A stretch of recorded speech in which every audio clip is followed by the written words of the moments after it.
জুলাই সনদের আদেশ প্রধান উপদেষ্টাকেই দিতে হবে।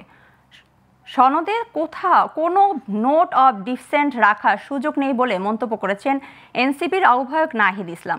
শুক্রবার বাংলা একাডেমিতে ইউনিভার্সিটির টিচার্স ফোরামের আত্মপ্রকাশ অনুষ্ঠানে তিনি এ মন্তব্য করেন।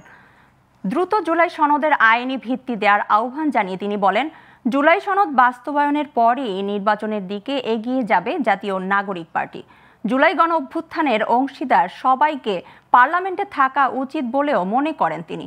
এ সময় গণ অভ্যুত্থানে শিক্ষকদের অবদানের কথা স্মরণ করে নাহিদ বলেন, রাষ্ট্রের আমূল পরিবর্তন ও বেকারত্ব দূরীকরণে ফ্যাসিবাদী কাঠামো ভেঙে শিক্ষা ব্যবস্থা ঢেলে সাজানো জরুরি।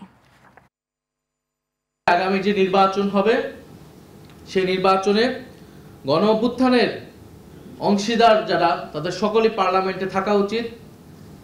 সেই পার্লামেন্টে সংস্কার পরিষদ হবে, নতুন সংবিধানের জন্য কাজ করা হবে। ফলে যারা শিক্ষকেরা রয়েছেন অবশ্যই তাদের সেখানে অংশগ্রহণ প্রয়োজন। জুলাই সনদে নোট অফ ডিসেন্ট বলে কিছু থাকবে না। আমরা যা ঐক্যমত হয়েছে সেটা জনগণ বাকিটা ঠিক করবে। জনগণ যদি বলে সেগুলাই বাস্তবায়িত হবে।